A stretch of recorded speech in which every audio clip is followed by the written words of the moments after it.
மேஜி சகாப்தம் தொடங்கியது. 1868ஆம் ஆண்டு அக்டோபர் 23 ஜப்பானில் மேஜி சகாப்தத்தின் தொடக்கமும் அதன் தலைநகர் மாற்றமும் அதிகாரப்பூர்வமாக பிரகடனம் செய்யப்பட்டன. இது நூற்றாண்டு கால ஷோகுனேட் ஆட்சியை முடிவுக்கு கொண்டு வந்து பேரரசை நாட்டின் அதிகார மையமாக்கி ஜப்பானை நவீன யுகத்தை நோக்கி திருப்பியது. ஜப்பானில் 1603 முதல் டோகுகாகா ஷோகுனேட்டின் ஆட்சி நடைபெற்று வந்தது. ஷோகுனேட் காலத்தில் சமூக படிநிலைகள் மிகவும் இறுக்கமான அமைப்பாக இருந்தன.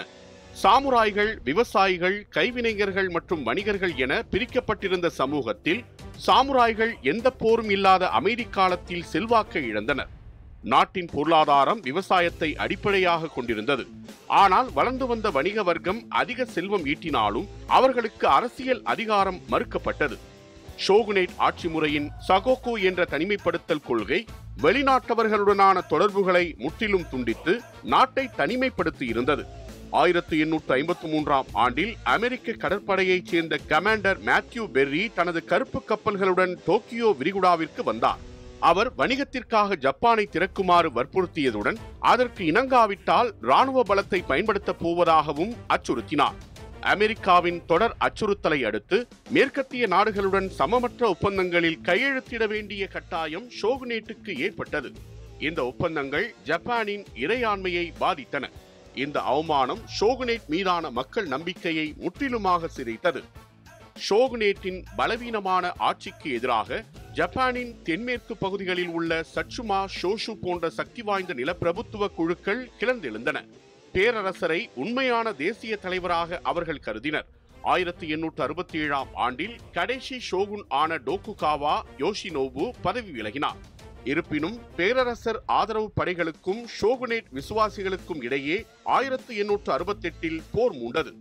இதுவே போஷின் போர் என அழைக்கப்படுகிறது. பேரரசர் ஆதரவு படைகள் ஷோகுனேட்டின் அதிகார மையமான ஏடோ நகரை கைப்பற்றின. 1868ஆம் ஆண்டில் இளம் பேரரசர் முட்சுஹிடோ ஷோகுனேட்டின் அதிகார மையமான எடோவை தனது புதிய தலைநகராக அறிவித்தார். அவர் எடோவின் பெயரை டோக்கியோ என்று மாற்றினார். பேரரசர் முட்சுஹிடோ தனது ஆட்சி காலத்தை மேஜி சகாப்தம் என பிரகடனம் செய்தார். மேஜி என்றால் அறிவொளி ஆட்சி என்று பொருள். இந்த பிரகடனம் ஷோகுனேட் ஆட்சி அதிகாரப்பூர்வமாக முடிவுக்கு வந்ததை உறுதிப்படுத்தியது. மேஜி மறுசீரமைப்பு ஜப்பானின் சமூக, அரசியல் மற்றும் பொருளாதார அமைப்புகளில் புரட்சிகரமான மாற்றங்களை ஏற்படுத்தியது. ஷோகுனேட் முறை ஒழிக்கப்பட்டது. நிலப்பிரபுத்துவ அமைப்புகள் நீக்கப்பட்டன.